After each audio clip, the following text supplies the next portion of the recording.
The upscale Italian restaurant was packed for my mother's 55th birthday celebration.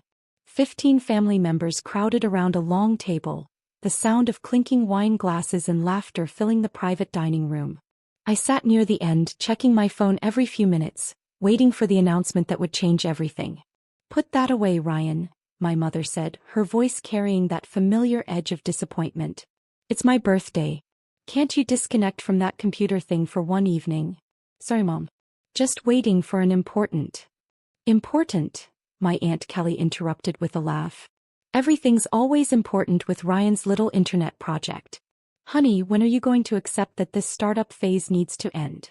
My cousin Brandon, who worked in corporate sales, raised his glass. "Aunt Susan, happy birthday." "And Ryan, no offense, but Aunt Kelly's right. You've been doing this tech thing for what, 6 years? At some point you have to admit it's not working out." "It's working out fine," I said quietly, glancing at my phone again. 4:47 p.m. The market closed at 4 p.m. The announcement should be coming any minute. "Fine." My mother's voice rose slightly. "Ryan, you're 32 years old. You live in a one-bedroom apartment. You drive a car from 2015. Your cousin Brandon just bought a house in Westchester. That's what success looks like." Brandon smiled smugly. "Not to pile on, bro, but I did just close on that 4-bedroom colonial. Pool, 2-car garage, the works. Corporate sales pays well when you commit to it." "Congratulations," I said, meaning it. "That's great, Brandon." "See," my Aunt Kelly leaned forward. "Brandon has stability. A career path. Benefits. Ryan, I work in HR at Patterson Industries. We're hiring account managers. Good salary, room for growth. I could get you an interview next week." "I don't need." "Don't need what?" my Uncle David cut in. "A steady paycheck? Health insurance? A retirement plan? Ryan, this startup dream has gone on long enough. You're not 25 anymore. It's time to grow up." My father, who'd been quiet until now, set down his wine glass. "Son, we've been patient. We've supported your experimenting. But your mother and I are worried. We don't see a future in this tech thing you're doing. What's it called again?" "Data flow solutions." "Right, data flow. What exactly does it do?" I'd explained this at least 50 times over the years. "We provide cloud-based data analytics infrastructure for enterprises. Real-time processing, predictive modeling, integration with existing." "See, this is the problem," my mother interrupted gently. "None of us understand what you're saying. Brandon sells medical devices. We understand that. Your cousin Lisa is a teacher. We understand that. You talk about clouds and data and none of it sounds like real work." "It is real work, Mom. We have 300 employees across 4 offices." "You keep saying that," my Aunt Kelly said, her voice kind but skeptical. "But honey, if you had 300 employees, you'd be able to afford a nice apartment. A new car. You'd look successful. Instead, you look like you're barely scraping by." My cousin Lisa, the teacher, nodded sympathetically. "Ryan, we care about you. That's why we're having this conversation. We don't want you to wake up at 40 realizing you wasted your 30s on something that never took off. It has taken off. We're making money?" my Uncle David challenged. "Real money? Because from where we're sitting, you're living like a broke college student while pretending to run a company." I checked my phone again. 4:52 p.m. "Any minute now." "There you go again," my mother said, hurt creeping into her voice. "On your phone. On my birthday. Ryan, this is exactly what we mean. You're so consumed by this fantasy that you can't even be present with your family." "Mom, I'm waiting for something important. Something that." "What could possibly be more important than your mother's birthday?" She looked close to tears now. "Do you know what I wish for? I wish for my son to have a stable life. A normal job. A future I can understand and be proud of." "You're not proud of what I've built?" The question came out quieter than I intended. "How can I be proud of something I don't understand?" she asked helplessly. "You talk about data and clouds and analytics. I don't know what any of that means. Brandon sells medical devices to hospitals. I understand that. I can tell my friends about that. But you, I don't even know how to explain what you do." "That's not my fault, Mom. I've tried to explain. In language only computer people understand," my Aunt Kelly said. "Ryan, here's some tough love. If you can't explain your business in simple terms, Maybe it's not a real business. The table murmured agreement. My family, all of them certain they knew better, all of them convinced I was wasting my life. Above the bar, the restaurant's TV was tuned to ESPN, showing highlights from an afternoon baseball game. I watched it waiting. Ryan, please. My mother's voice pulled my attention back. I'm begging you. For my birthday, can you promise me you'll consider Aunt Kelly's job offer? Just interview. See what a real corporate environment looks like. You might discover you've been missing out. I haven't been missing out, Mom. Haven't you? My father asked. Brandon's thriving. Lisa loves teaching. Your cousin Mark is an engineer at Boeing. They all have traditional jobs and they're all doing well. What makes you so special that you need to do things differently? I don't think I'm special. I just built something I believed in. But for how long? My Uncle David pressed. How much longer are you going to chase this dream? 6 years is already too long. At what point do you cut your losses? My phone buzzed. A text from my CFO Jennifer. NYSE just released it. We're official. Check CNBC. My heart started racing. I looked up at the TV just as ESPN cut to commercial. The restaurant manager grabbed the remote, presumably to change channels during the break. Ryan, my mother asked. Did you hear your father? We're asking you to seriously consider. The TV flickered. The manager had switched to CNBC, probably checking stock numbers before switching back to sports. And there on the screen was the breaking news banner. Dataflow Solutions files for IPO valuation estimated at $4.7 billion. The anchor's voice filled the restaurant. Breaking news in the tech sector.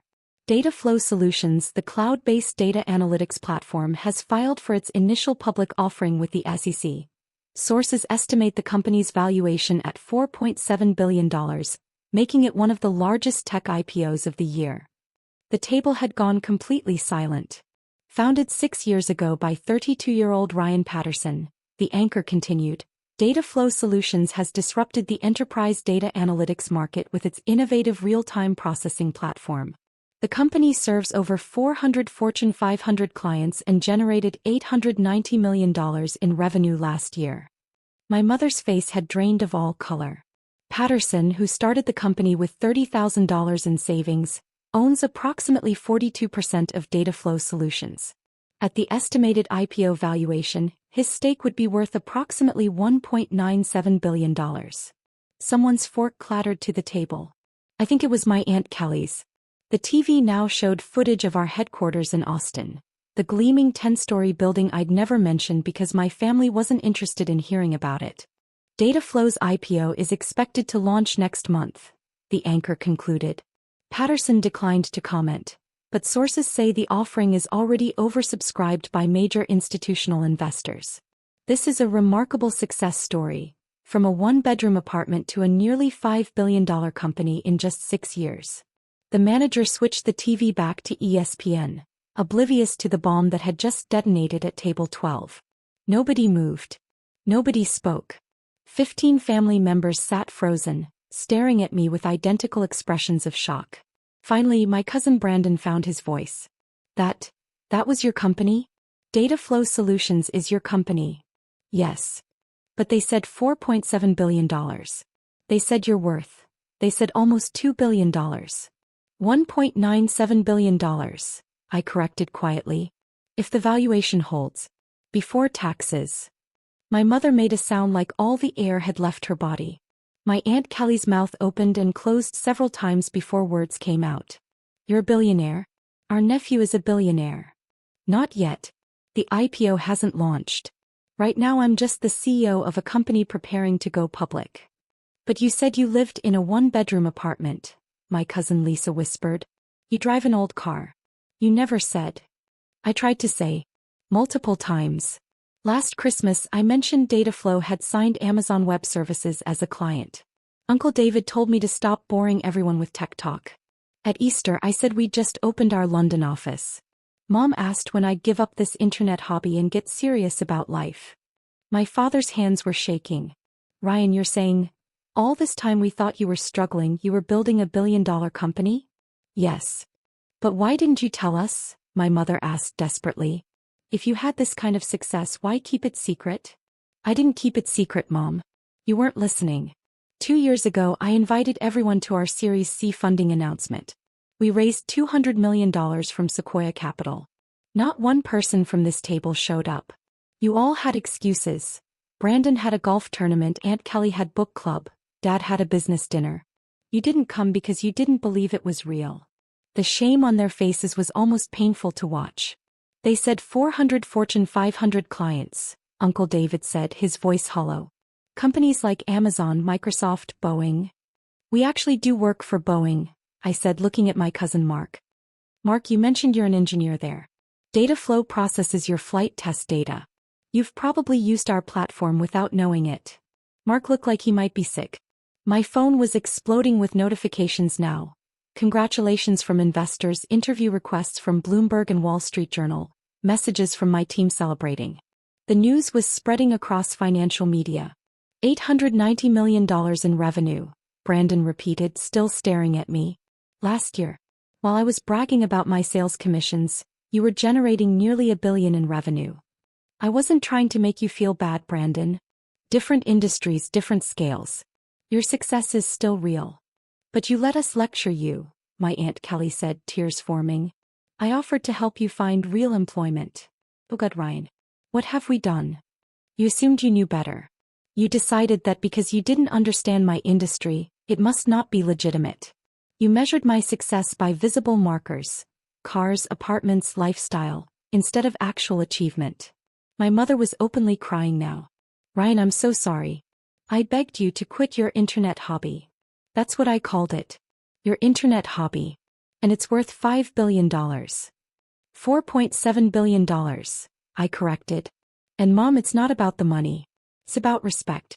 For 6 years, every family gathering has been an intervention about my career choices. Every birthday, every holiday, every dinner, someone tells me to give up and get a real job. It wore me down. Why didn't you show us? My father asked. Show us your offices, your team, proof of your success? I invited you to visit headquarters 3 times. You never came. I sent you articles about data flow from TechCrunch, Forbes, the Wall Street Journal. You never read them. I tried, Dad. You just didn't want to see it. The waiters arrived with my mother's birthday cake, oblivious to the tension. They sang happy birthday while my family sat in stunned silence. My mother didn't even look at the cake. When the waiters left, my cousin Lisa spoke up. Ryan, are we still family? After how we treated you? Of course we're still family. But things are different now. Different how? My Uncle David asked nervously. Different because now I know where I stand with all of you. You believed in me when CNBC told you to, not before. You respected my work when the valuation was public, not when I was building it. That tells me everything I need to know. That's not fair, Brandon protested. We didn't understand. Didn't understand or didn't try to understand. There's a difference. You understood corporate sales, teaching, engineering. You could have tried to understand data analytics. You chose not to. My mother reached across the table, grabbing my hand. Ryan, please. Tell us how to fix this. I can't lose my son over my own ignorance. You're not losing me, Mom. But our relationship changes. You don't get to be proud now after 6 years of telling me to quit. You don't get to celebrate this IPO after spending years being embarrassed by my career. And you definitely don't get to take credit for my success after actively discouraging me from pursuing it. What does that mean practically? My father asked. It means I'm not attending family dinners where people lecture me about my choices. It means I'm not listening to career advice from people who didn't believe in my career. It means when the IPO launches and the media attention intensifies, you don't get to tell people, we always knew he'd succeed. Because you didn't. You thought I was wasting my life right up until CNBC told you otherwise. Aunt Kelly wiped her eyes. Can I ask one thing? The job offer I made. The account manager position. What does that pay? Base salary around $65,000 probably. And you, if the IPO values you at $1.97 billion. She couldn't finish the sentence. I make more than that per day in stock appreciation, yes. Aunt Kelly, you offered me a $65,000 job while I was CEO of a company generating $890 million in revenue. Do you see why that's insulting? I didn't know, she whispered. That's the problem. You didn't know because you never asked. You assumed, judged, and offered solutions to a problem that didn't exist. My phone buzzed again. Jennifer, investor call in 30 minutes. You should probably leave soon. This is insane, boss. We did it. I stood, leaving cash on the table for my portion of dinner. I need to go. I have an investor call about the IPO. Please stay, my mother begged. It's my birthday. We can talk about this. We can. Can what, Mom? Celebrate? You weren't interested in celebrating when you thought I was struggling. You only want to celebrate now that my success is on CNBC. That's harsh, Ryan, my Uncle David said. Is it? 30 minutes ago you told me I needed to grow up and get a real job. Now you want me to stay for cake. What changed, Uncle David? Did I suddenly become worthy of your respect because a TV anchor said so? He couldn't answer. I looked at my family one last time, all of them uncomfortable, ashamed, desperate to fix what they'd broken. I love you all. But I need space from people who spent 6 years telling me I was wasting my life. When you're ready to respect what I built, not just the valuation but the actual work, let me know. I walked out of the restaurant into the cool evening air. My phone was ringing constantly now. Bloomberg, CNBC, Forbes, all wanting interviews about the IPO. My email had 200+ unread messages. Twitter was exploding with tech industry congratulations. And my family was sitting inside a restaurant, finally realizing that the person they'd dismissed was more successful than all of them combined. The irony was almost poetic. I drove home to my one-bedroom apartment, the one they'd pitted, the one that cost $4,200 a month in downtown Austin because it was 5 minutes from headquarters. I could have bought a mansion. I chose proximity to my team instead.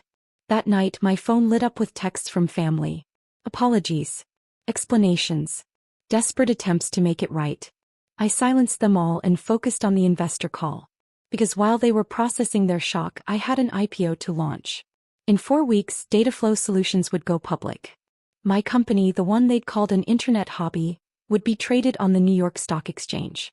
And they'd watch it happen from the outside, finally understanding what they'd dismissed. Better late than never, I suppose. But the celebration they wanted to be part of? That ship had sailed 6 years ago when they first told me to give up and get a real job. Now they'd have to live with knowing they'd been wrong all along. And I'd built an empire without them.